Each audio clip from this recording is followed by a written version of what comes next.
welcome to another episode of the It's Just a Hill Cycling Podcast. I am Jon Stenning, and in just a bit, I will be joined by Erik Berrio from local Southern New England cycling club Coffee Yes Cycling Maybe. I feel like there's a pretty good chance I said Erik's name wrong. He does go by Erik B. Maybe is that just on Strava? Now I'm getting too in my head about it. We'll talk to Erik more about how you pronounce his name. I feel like I'm just saying that in the most white way possible. Coffee Yes Cycling Maybe is the club that Erik is a part of, and their club has worked with us on a bunch of local cycling scene events, creating group rides, a welcoming environment, and we recently had our second annual Cranksgiving with them and the Tri-State Cycling Club. And it's great to be a part of a community like that and with great people like Erik. So we'll hear more from him in just a second.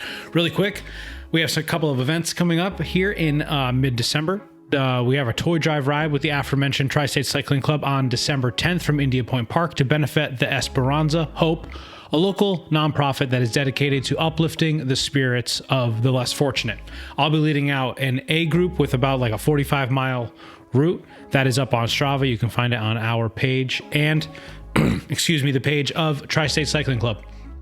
If it does rain, because the weather does not look great right now, if it does rain, you can still drop off your toy drive goodies to Johnny's Place Cycling. Their hours are also posted on the Tri-State Cycling Club Strava page, so you can drop yourself off there, or you can participate in another great toy drive, the Toys for Kids Grinchy Grimly Gravel Grinder that's ongoing between now and December 20th. Grimly, great local person in the scene. Let's just call him the Grinch, I guess. Great person, very supportive, has always helped out. It's Just a Hill, has helped us get hooked up with great companies like Shimano and Pearl Izumi and Laser Helmets for donations for some of our great events. Jim probably hates that I'm mentioning him, so like I said, we're calling him the Grinch. Maybe we just bleep out his name. Just the Grinch.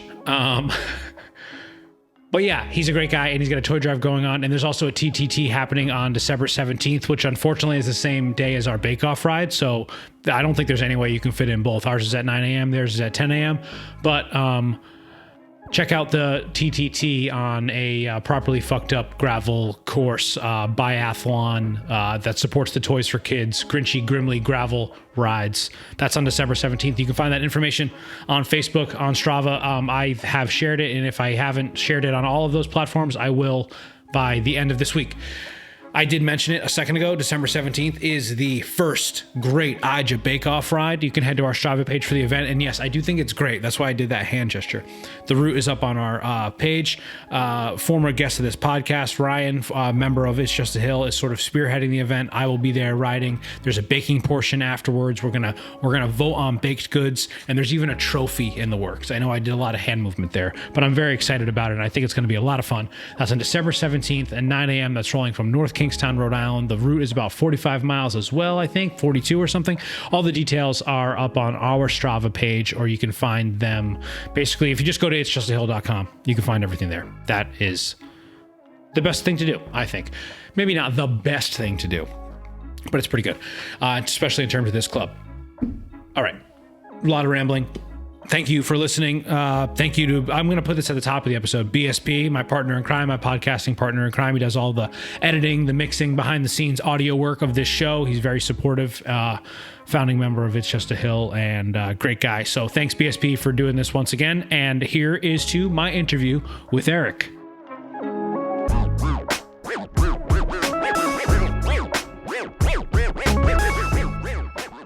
I'm just going to hit recording on the mic. Okay. Dude, I did the intro. How do you say your last name? Berrio. Oh, well, that's what I said. Nice. But I was like, I'm probably fucking this up. I just felt like I was saying it in just like the most white way possible, Berrio. I felt like maybe you could roll an R on there, or is that racist? Yeah. So like in Spanish, it is with a rolled R, Berrio. Okay. Oh, see, that sounds good as hell. I cannot do that. Yeah, I would struggle. All right, well, I am just going to, that is going to be the intro of the show. Erik Berrio, thank you for being here. Welcome to the podcast. Thank you, man. Thanks for having me. No problem. You are, I feel we were supposed to have this episode a couple times now, and it was my fault that we rescheduled. The first time that we were going to do it, it was right on the cusp of Cranksgiving, which I think is a lot of fun. And I think we should still talk about Cranksgiving really quick. Yeah.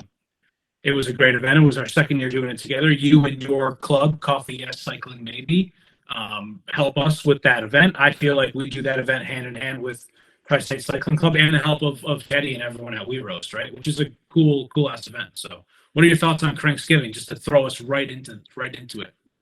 Honestly, it really just gives me like I like riding bikes and all, but then when you do it for like a purpose, it's like an Hell added. yeah, yeah. Yeah.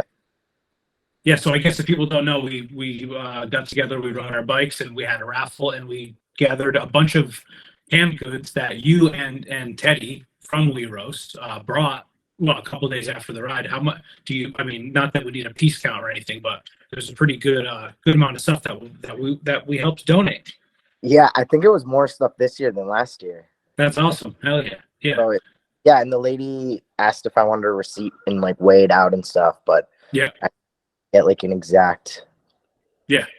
No, yeah. I mean, I just think it's cool. Like you said, like it's fun to ride bikes, but it's more fun to get together and do it like, for a good cause. And this is like a good time of year for that, right? There's a lot of toy drive rides going on. And then like, I think Cranksgiving is a great way to like kick it off. So I don't know, a lot of fun. I'll do it every year.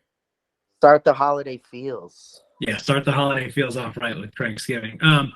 So we mentioned it a little bit, like we mentioned Coffee Yes Cycling Maybe, but can you tell me a little bit about, you have a club, we have a club,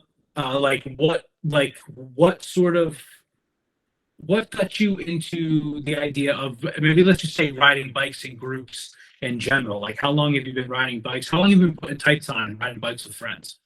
So the tights, actually, I would say 5 years. Yeah, okay. Same. Riding bikes with friends, maybe 6 to 7.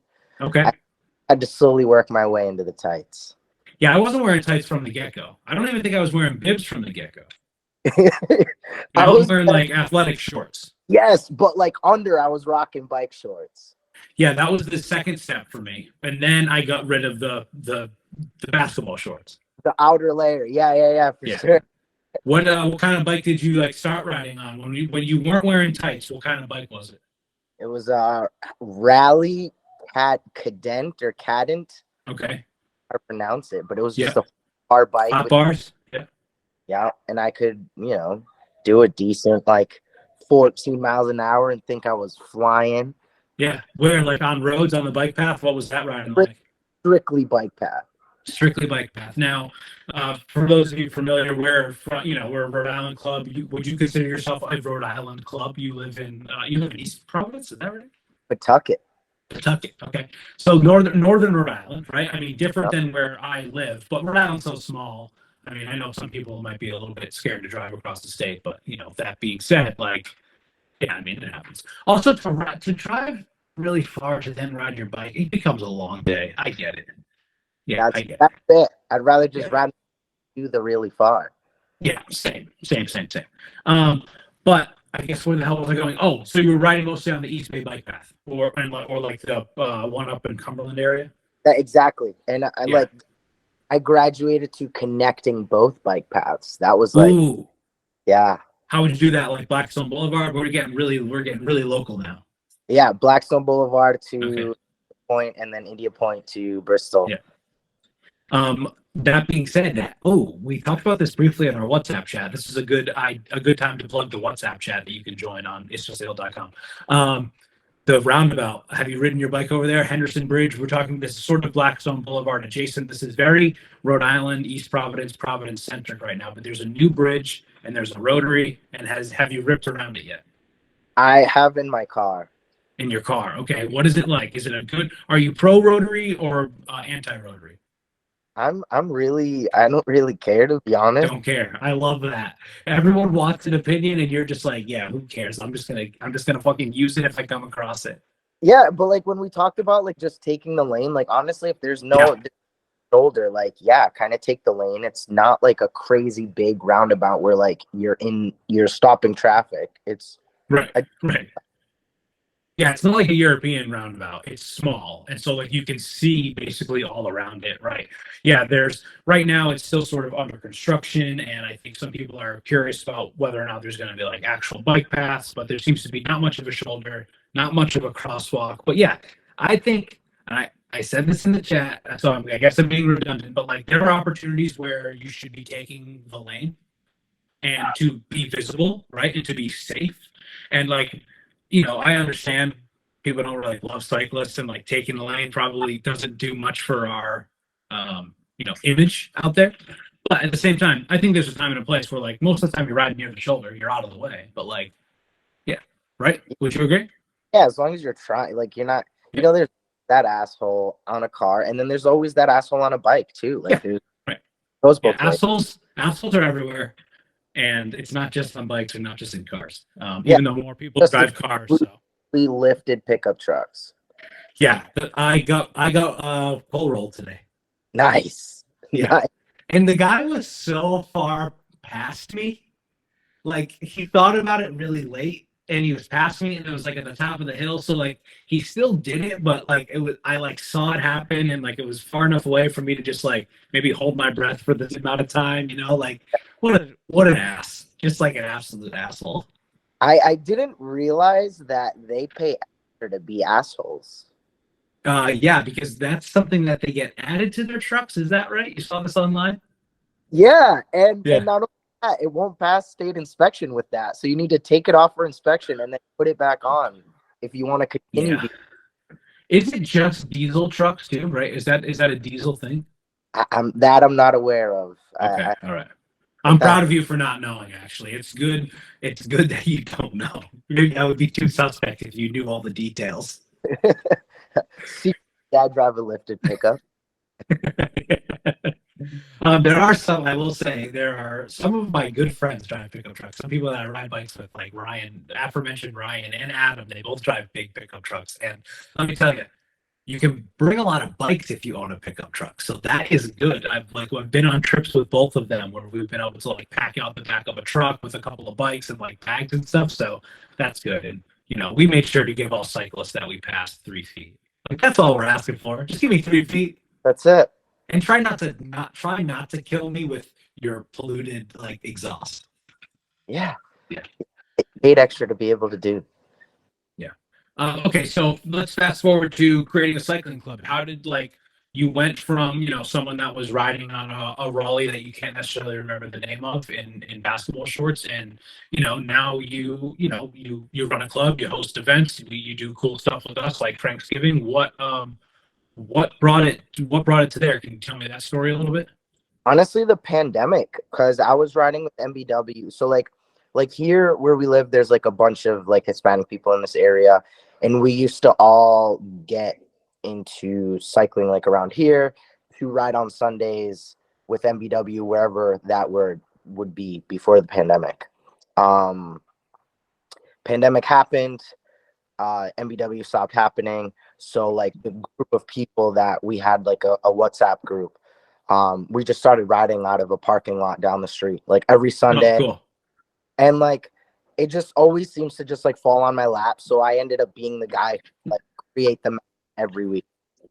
So and there would be days where I would just be like, I would hold off because we'd talk about it starting Monday, and then I'd hold off like till Friday, Saturday to see like if anybody else would step up and make a map. But very similar, very similar story there, my friend. Yeah. Then I get that. Okay, like I'm gonna go out anyway, so I'm gonna make a map. This is where I'm gonna go. If you guys want to come along. Yeah. And it up with like 20 people coming along. Now, not to pat us both on the back, right? But I think that there is a value to a person like that, because in today's, this is going to sound like I'm a true millennial living at 35 years old, like becoming more and more jaded as I age.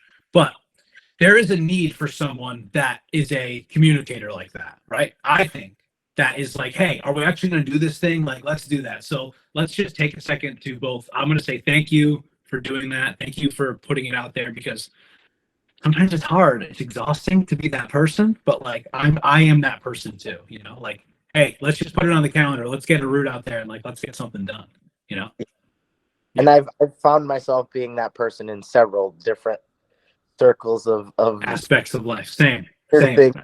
Myself in. Yeah. Yeah, and so what made you choose? Like I've seen people question the name. Why coffee yes and cycling maybe? Like like why what made you go with that? You love coffee. I don't think that's a secret. Yeah. So that original group that was like a good like 25 to 30 people, Okay. uh, kind of after the pandemic. So MBW started making rides again. And we would always write in the group, like, what's up? Like, MBW's back. Like, I'm sick and tired of being that guy. Let's Yeah. just shift to every Sunday, go back to doing MBW. And then, like, I would say like a good 3-4 months of that. And like less and less people would go. And then it would, like, in the group, less and less people would, like, yeah, let's go out and ride, or I can ride at 5, or I can ride at 6. And like, it ended up being the same 4 people talking in the group. Yeah. And those same 4 people were Hector, Esteban, Christian, myself, and Cool. Goblin. Yeah. 5 people clearly don't know any math. Hey, Um, that's all right. You're put on the spot here. You don't have notes in front of you. That's all about the freedom of a podcast. You know what I mean? It's a little loosey goosey. Yeah. so it literally, we would always like meet up, like, all right, like we would get up and, dude, we're gonna need a coffee. It's super early because we'd always start rides at like 6 a.m. And Yeah. We Roast was the only spot that was open at 6 a.m. on Sundays. Oh, So cool. it's kind of central to where we all live. So we'd just say, like, let's all meet up at We Roast. And we'd often sit there from like 6 to sometimes even 7, just chatting, drinking coffee. And like, dude, are we gonna ride? Like, we're actually gonna go out. So like, it was almost like our own little pun. Cause like I told you at first, Yeah. we had no intention of it being anything other than just like us. Yeah, like friends. Yeah. Yeah. So like, it literally was like it was like our own thing. Like, all right, the coffee's the important part. Like, we don't really have to ride. Should we ride? Are we gonna ride? Yeah. No, it's funny. I think it's great. I like it. Yeah. Yeah, interesting. Do you know, does MBW I still see arrows on roads. I feel like MBW is still a thing. Oh, they're like the OGs, to be honest. Yeah. Yeah. But I feel like in Rhode Island, before the pandemic, everyone who was in cycling was going to MBW. Oh, for sure. My dad's been talking about it for years. I went. Honestly, not to be like an MBW hater, but my experience at MBW was trash. And it is a big reason why I wanted to start a club of my own, because I did not feel welcome and I did not feel like they were the most open-minded group of people. Now, I'm not speaking for everyone that rides there, but that was just my experience on a handful of rides. I would drive out to somewhere that was far away. I would get my ass dropped. What?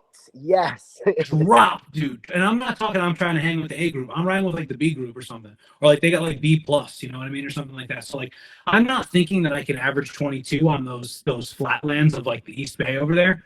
But like, this is the beginning of my cycling career. Don't get me wrong, 4 or 5 years ago, but I was just getting my ass handed to me, and I was like, this is such a bummer.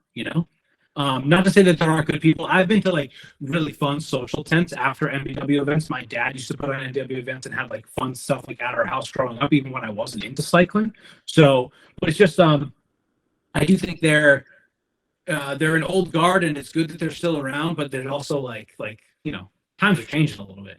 Like, do they even use Strava? Like, I don't even see that stuff. They do use Strava, but like, you know what I really feel like? That people were taking it as a race rather As a than, race. Yeah.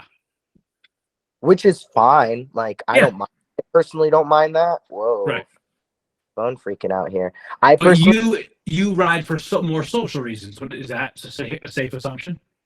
yeah, sometimes, but like, Yeah. say if my mind is to it and like I'm training and I got a race and like I'm like, I mean, I've been in the space where I'm just like, I'm gonna go to MBW because I know there's gonna be some, Yeah. True. Good point. gonna be some guys, and I'm gonna see like where I'm at. Like, Yeah. I will say the amount of people that they would come to those rides, 100 yeah, plus. I was in parking lots probably with you at like Seekonk High School with like mad people, yeah, I was yeah. intimidated. I was intimidated as hell of that. Like, really. But I mean, that was just me. I was like, I had no confidence. I'm not even the most confident person on the bike now, but I just ride my bike a lot. I know I'm better than I was then, you know what I mean? So like, I don't know, man. That was they had so many people, and it does offer a lot of different opportunities for people. That's something that I struggle with trying to have like A group, B group, C group. I want to make something for everyone. Like they had like 5 or 6 different groups rolling out at all different paces, and that, I guess that's the benefit of having that many people come out to your rides. Yeah. Honestly, like I got nothing bad to say. Like I did feel welcome. It was just like I would always just like, I think at first it was like the first time I even went to a ride was like, there's no way I'm gonna let that old man beat me. And guess Yeah. I that old man. Yeah, dude, all those old men beat me. They beat me. They made me feel bad about myself. Yeah, exactly. Yeah. Or like when you would have the people on the recumbent bikes like smoke. Dude, they're so aero, dude. They are so aero. Like, what the hell? Like, you Yeah. can beat them up a hill because obviously you can't stand up on a recumbent bike, but down Yeah. Zooming. They're zooming.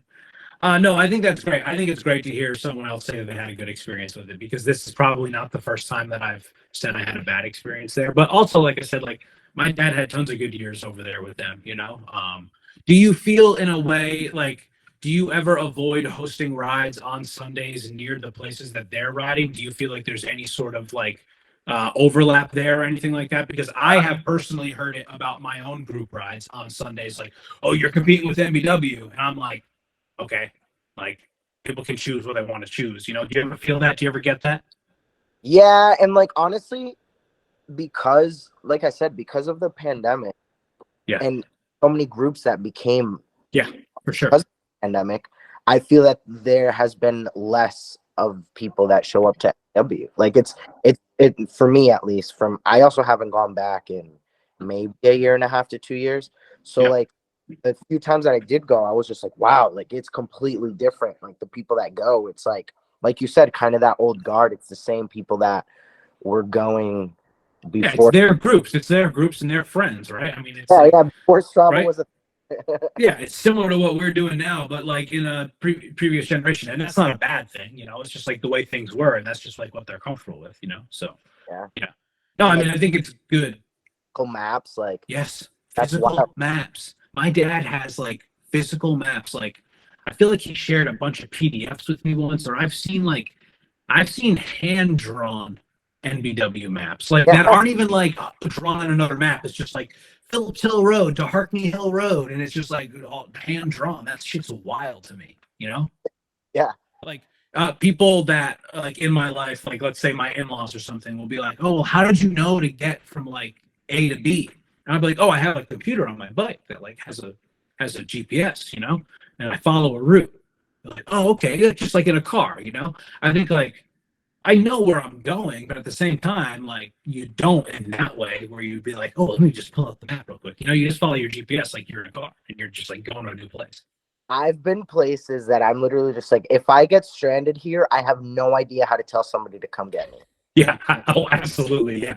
Yeah. I've gotten flats in places and been like, well, I bet like the banjos are going to start playing. You know what I mean? Like someone's coming out to get me. Like this is not going to be good. Yeah. All right. So like, I think, at least with It's Just the Hill rides, it is very like social, right? We stop and we get coffee. I think we host very similar rides, but you talked about like training before. How do you look at training? Is that something that you do like on a yearly basis? Like what's your sort of training plan outside of riding socially with friends and grabbing coffee? And not to say that they can't be mixed, but do you ride seriously and train? What's that like for you? So like maybe 2 years ago was the first time I ever signed up. That was 3 years ago. That was 2020. I signed up to do GFNY in Florida because it was like the first one they were ever doing in Florida, and my mom lives out there. And I was like, all right, birds with one stone. So I was just like, I'm gonna try my hardest to do well in this race. Yeah, hell yeah, nice. Without like a specific strict training plan. And I went to the race and like could tell like I did just enough to like not come in the front group but like just behind. Oh, so okay. I feel like had I That's trained, solid. Yeah, like had I trained, had I done something, I could have done better.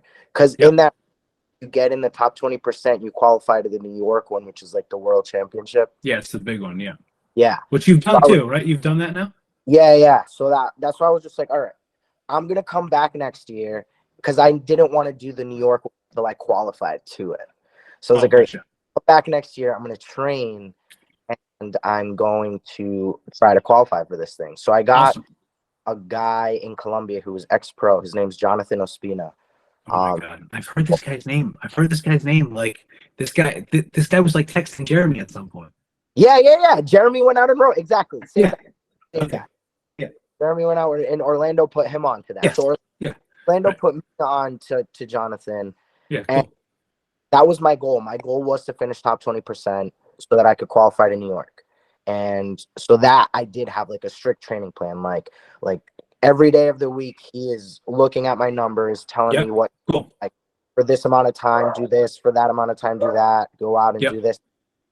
So like for me, like I love riding my bike.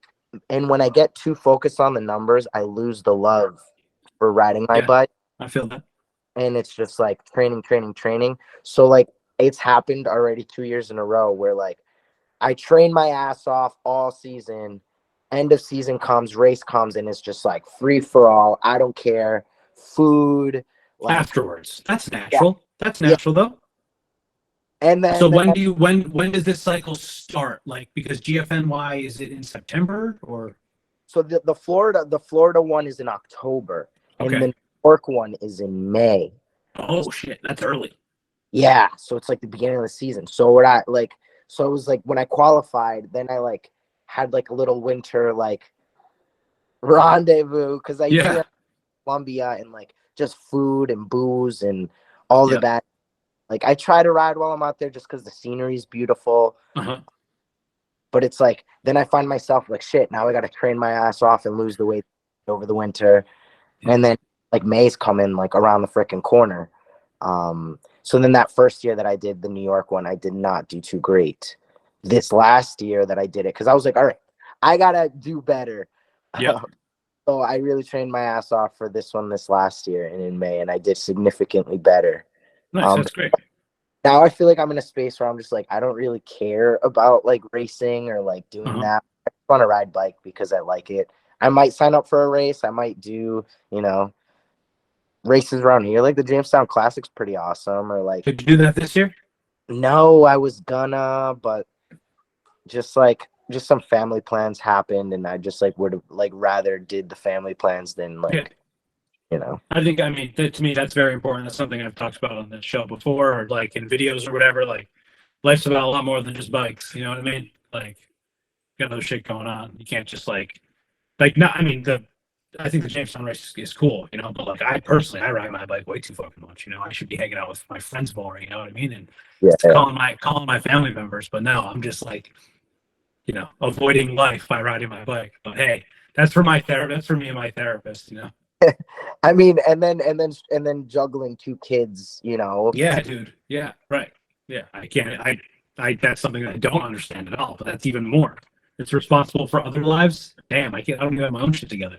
Yeah, that's how it always ends up to me, like being up at 4 or 5 in the morning riding my bike so that I can not take out of like kids' time. Are you planning on to do so GFNY is Grand Fondo New York, right? That's what it stands for. That's in May. Are you planning on doing that? Probably not. They've No. changed it. They changed it this year. That doesn't include Bear Hill, which in my opinion makes it a completely Bear Mountain. It's not even a hill. It makes it a completely different race, and they're like really promoting this. Like it's called GP, GFNY GP now. So having pros like World Tour pros come out. Okay, so I was going to ask you about this. I'm curious what you think about this. So it's the Grand Prix, the GFNY Grand Prix, right? Yeah. It's gonna be like the Montreal Classic weekend, very similar to that, right? Yeah, and they picked a horrible like in May. It's in like the beginning of the season. Like most of like the big names are going to be in Europe already. Like yeah, 100%. I am very interested to see who shows up, right? I mean, it's going to be sort of viewed similarly to like the Maryland Classic. I think it's closer to the Maryland Classic than it is to Montreal. I feel like Montreal is at the right time of year that does pull the Europeans. yeah, And Maryland is just one of those races that like has a couple of Americans. You know what I mean? Yeah. And that's what this GFNY Grand Prix is going to do. Maybe Nielsen Palace or I'm not even going to say his name from Trek. We don't say his name on this podcast. Him or his brother's on Yumbo though. Lord Voldemort. We will not mention it. Yeah, perfect. Yeah. I've been watching the Harry Potter movies this time of year. That's this time of year I do it. So yeah, absolutely perfect. But yeah, maybe like Jorgensen comes or something. But I don't know. So you think that is doing a disservice to the overall event of GFNY? Personally, I think the race in itself already had prestige. Like, people pay attention to who won the, like, right. People who win the race go pro. Like, the dude who won it last year is riding with Matthew Vanderpool. Like, oh really? On Alpecin, or just like they train together or something? No, like on Alpecin. Wow, interesting. Wow, that's cool. So like the race in itself already has prestige. Like, to try to win it, and it is an additional challenge to have Bear Mountain. So the reason, I don't know if you know the actual reason, I guess what they told people is, no, I don't. They can't have, so Bear Mountain is one way up, one way down, and you can't traffic on a UCI course go up and down at the people could cross each other. Yeah. Okay. So, classic UCI rule. Thanks, UCI. Yeah. So for safety reasons, understandably so. Kind of makes sense though. Yeah. Yeah. Because people fly down Bear Mountain. There was a dude last year. It was a pretty scary looking accident. Like, yeah, I mean, if you're descending pretty fast, you want clear open corners. You don't want anyone coming up, cars or bikes or anything. So, exactly. it's like, if you're watching Pro Tour racing, that's something that's descending. There's no way in hell they'd want another car coming up around a corner as they're like leaning into it. Yeah. So, do you have any are there any big goals? You sort of said, right? Maybe training and racing takes a lot of the fun out of it for you. But do you have any? Let's look back on 2023. Did you have any goals for the past year that you nailed? We did the Greylock ride together. I don't know if I can convince you to go back and do it. I've already tried. I've asked other people about it. They tell me you're going to need some serious convincing, but that's 7 months away. That was the most challenging ride I've ever done in my life. I love to hear that. I'm very proud of you for doing it. I think anyone who does it's an absolute feat. And not just to say it because I've done it a few times now, but it is so hard. But it's also like, I mean, if you see, I've been on really nice days, and the first year you did it, it was really shitty and rainy, and I'm sure that has a big reason. The views were great, Yeah, you didn't get any views. It rained a lot. It didn't rain as bad as we thought it would, but it still wasn't nice out. Also, the descent from Greylock in the cold. Yeah, that's the coldest. Not prepared for that type of cold weather in June or July. Cold hands, very cold hands. Yes. That's probably a 9 to 12 minute descent, if I remember properly. So that's about 9 to 12 minutes of not pedaling, and there's one little uphill in the middle of that descent, I think. But yeah, it's pretty gnarly. If I can guarantee sunny skies and perfect weather, would you consider doing it again, or it's checked off your bucket list so you don't care? You can be honest with me. I don't. I'd love for you to go again, but. So here's the thing. So with our little group, we have made it like a joke, that you are not graduated as a cyclist until you do that ride. Oh wow! Okay, I love that. You guys at Berkshire Velo are gonna love to hear that. Man, never have I ever in my life experienced looking down at my GPS. So I'm riding with Gabo. He's right in front of me, turns around and goes, "Dude, what is this burgundy colored thing coming up?" Because how on the Garmin it gets different colors. Different colors, yes. I had never experienced what burgundy was. I was like, dude, I don't know. It can't be harder than red though. Well, it's harder than red. Oh yeah, when we got it's above 20%, right? Yeah, dude. Oh my god. Yeah, that's Kingsley Hill Road. It is the hardest, most steepest road I've ever ridden on. I've ever ridden my bike up. There's only one I think that compares to it, and that's Thunder Mountain Road. Oh my god, I just did it this summer. That's not what it's called. Hurricane Mountain in North Conway. I did it with Adam and Sam, who both been on the show. But have you ever done that? No way. It's not as hard. It's not as steep. It's not as steep, but it's almost as long. It's still 17, 18%. But Kingsley Hill, I also love that it's hill. is 22% at some point. It's wild. And the thing is that we were with Brian, like, but BSP was right in front of us, and I'm like, the map says to go right. Like, why is he still going straight? And then I saw him do the U-turn just to like have. Oh yeah, he did that little move at the bottom. To build. We talked about that. I did that too. Yeah, and as soon as I saw him do that, like as soon as I turned into the hill, and I'm like, oh, that's exactly why he did that. Yeah, just get a little extra momentum, even if it just helps up those first 10 meters or whatever. Yeah, that thing, it starts out. Oh man, that road is wild. Would you say that's the hardest part of the ride? No.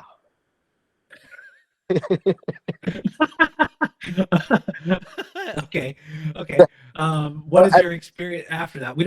I don't want to give you PTSD from reliving the Greylock. No, it's really not like, it's more of a personal challenge. Like, I feel like I would try it again. Like I said, we spoke out of it. I would try it again if the other guys in my group come along. Dude, let's get like a 12-person Airbnb. So if they gotta graduate, they gotta graduate. So Christian did it, Gabo did it. Who else we checking off the list? Let me tell you that Gabo actually considered quitting cycling after that ride. Oh my god. His bike went on sale on Facebook. His bike went on sale? I'm sorry to laugh. I feel badly.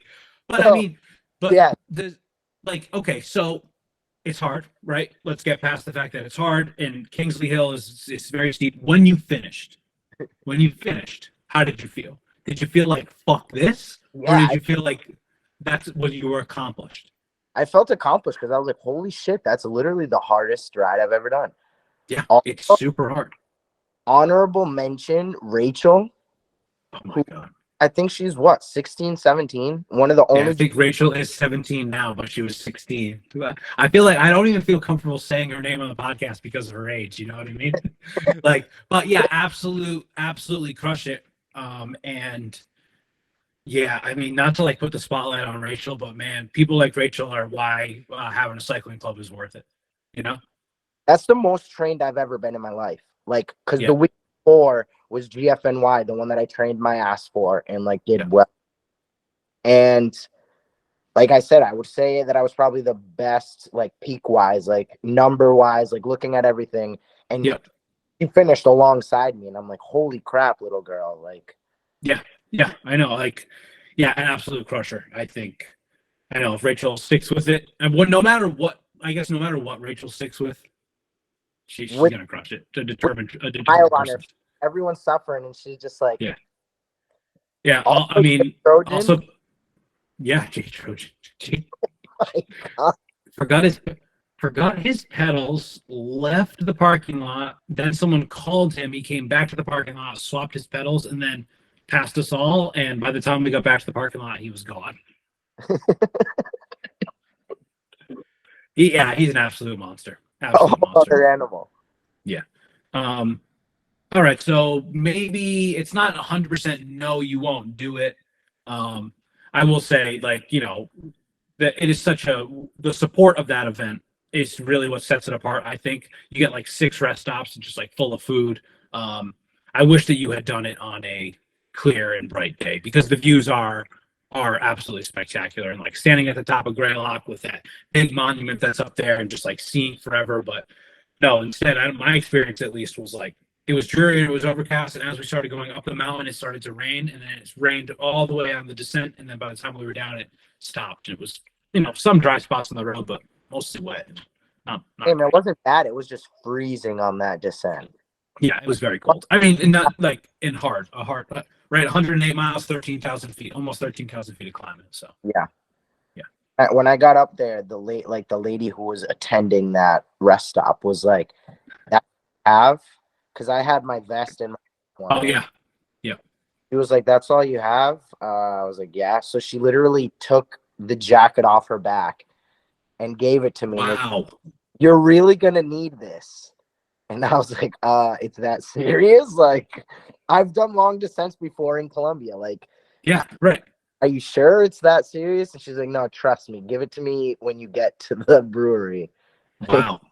That's amazing. I didn't know that. That's a great story. That's like very nice. Did you feel like you needed it? You were so cold at the bottom. bro, freezing at the bottom. And then maybe a good like 10 miles after, like I didn't need it anymore, so I gave it to the next person at like the next little hub. Yeah. And Well, I have the date. It's 90% confirmed, so I don't think we're putting it out to the public yet. But I'll text it to you so you can put it in the calendar and start convincing people. We'll see. We got to get some people to graduate. What now? Like I personally have sort of tried to egg them on to do a 120-mile version. You're a savage, man.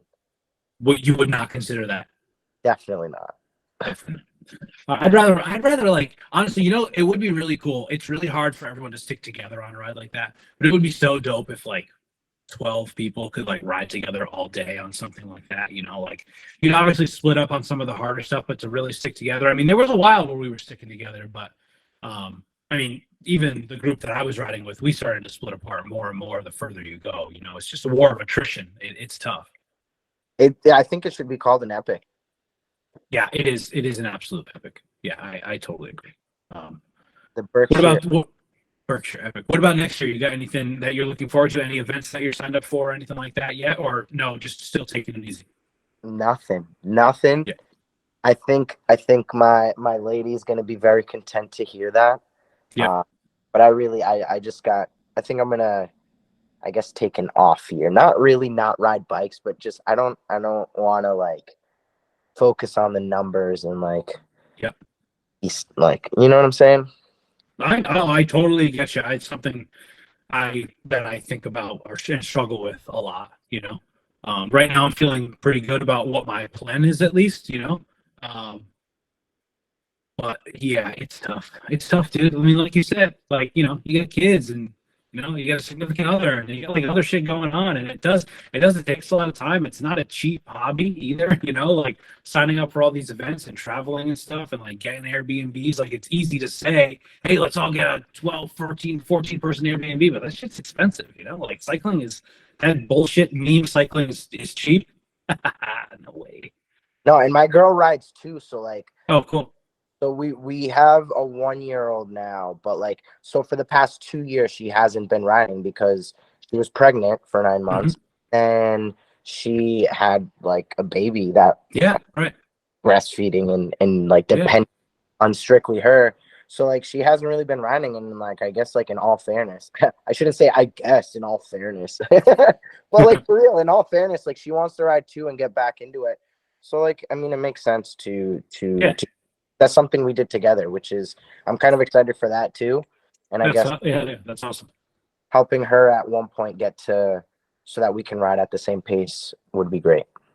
Yeah, I mean that seems like the best. That's maybe one of the best goals I've ever heard on the podcast. Spending more time with like someone that you love, doing something that you love. I don't know if it gets any better than that, dude. That's great. So hell yeah. Yeah, you start throwing the kids around in one of those like trailers. Yeah, I've already started to do that. I mean, my daughter. I was that kid. That was me as a kid on the East Bay bike path as a just like 30 years ago. Yeah. Nice. Sitting in the back, my dad pulling me around. He's probably doing intervals or some shit. No, I think he was just taking it easy with my mom or whatever. I think that's great, dude. I'm supposed to go more than 10 miles an hour on those, which. Oh, really?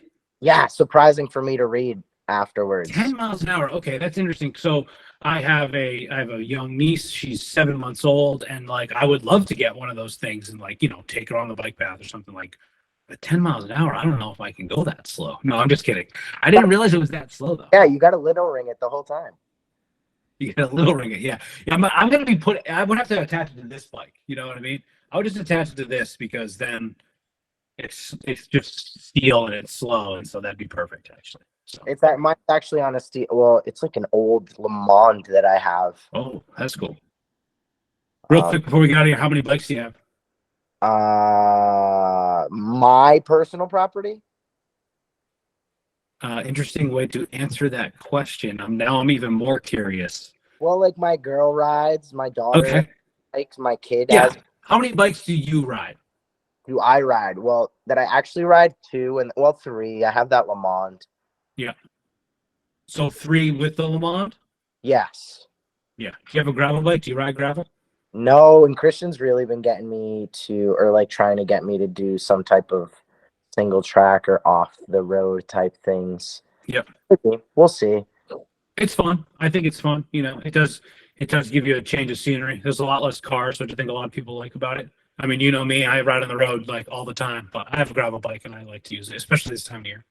Yeah, I don't know if I would get a gravel bike or a hardtail mountain bike, because Interesting. Yep. Lincoln Woods like so Right. and there's like so much. You could go shred, man, you know. Yeah, dude, go shred. Put on, then you can get back to your baggy shorts days. Those are baggy shorts wearers. Yes. Helmets that go over your full face, cool baggy shorts. Mountain bikers are always, man, mountain bikers are so cool. I feel like such a dork compared to mountain bikers. But mountain bikers aren't always baggy shorts, man. No, not always. No, not always. Colombia's big on actually all cycling, but I've seen no baggy shorts in Colombia on mountain bikers.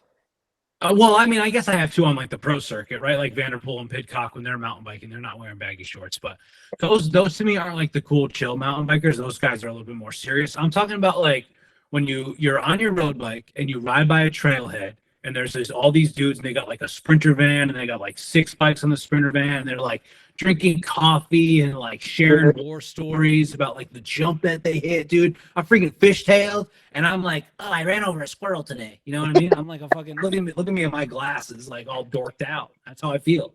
Yeah. You know, like there's this place, Big River, that a lot of people mountain bike. Whenever I ride by my road bike and I wave for the mountain bikers, I can almost hear them being like, fucking roadie. You know what I mean? Yeah.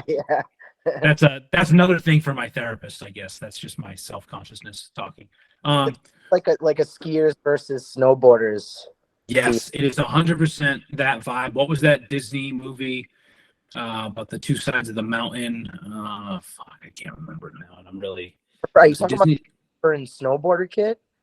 Wait, is that Johnny Tsunami?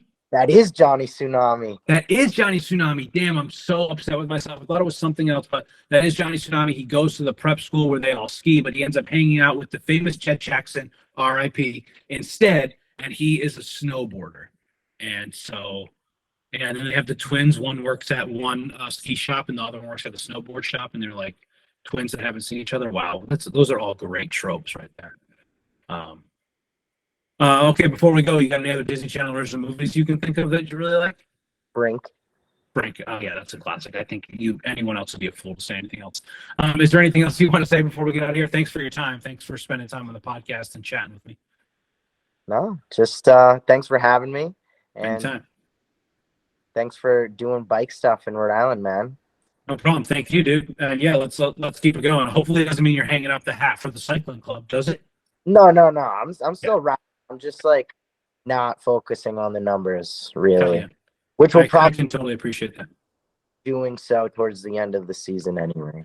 I think that's totally normal too. You know what I mean? Like you can't just like, it's very hard, especially as not pros, to just be like, this is what I'm going to do for the next 14 months. Like I don't really have that sort of plan. I've got some goals and I'm trying to train for it, but yeah, I mean, it can all be too serious sometimes. And you know, just coffee. Yes. Cycling. Maybe.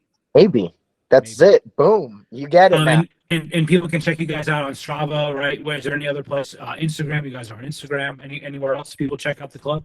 Facebook, but it's really cool. Just posts from Instagram stuff. Yeah, like the same stuff. Oh yeah, that's great. I'll put links in the YouTube description. Thanks again for coming, dude. And yeah, we'll see you out there. See you on the road. For sure, man. Thanks for having me. Bye.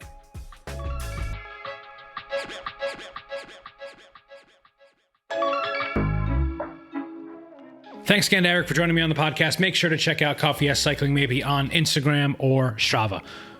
I already shouted out BSP. I have it in the outro notes, so I'm still going to stick with it. Just so you know, Brian, I had it in the outro notes. The intro one was just off the top of my dome, just thinking about you. Yeah, BSP, shout him out. Another quick reminder to head to our website. I also said this in the intro. It's justahill.com to check out our latest videos, catch up on previous podcasts, find our links to our Strava Club page, as well as our WhatsApp group chat, our Instagram, and our YouTube page. Find us wherever you find us, I guess, but that's all the places that we are, and you can find them all on itsjustahill.com. Please rate and review the show. If you're watching on YouTube, if you're listening on Apple Music or podcasts or Spotify, just take a second to rate the show or subscribe if you haven't. It really helps us find other great listeners like you, and it's super appreciated. And make sure to check out our sponsor, NBX. Head to their website, nbxbikes.com, or stop in the shop in Narragansett, Rhode Island, and experience some of the best service around. Love everyone at NBX. You can talk to them about sales, about service. You can also talk to them about the studio that's upstairs. The studio at NBX, it offers yoga, stretching classes. There are bike fits available there. So go into NBX, ask them about the studio located in Narragansett, Rhode Island. Check out their hours right on their website. It's nbxbikes.com. Thanks for listening or watching, whatever you did. I appreciate it. See you out there.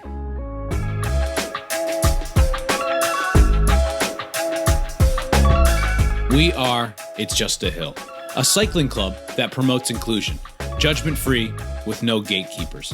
Focused on creating content from behind the handlebars to in the studio, It's Just a Hill is producing videos and podcasts to spread the message that cycling is for everyone. We are focused on reminding everyone that riding your bike can help you overcome any obstacle, because after all, it's just a hill.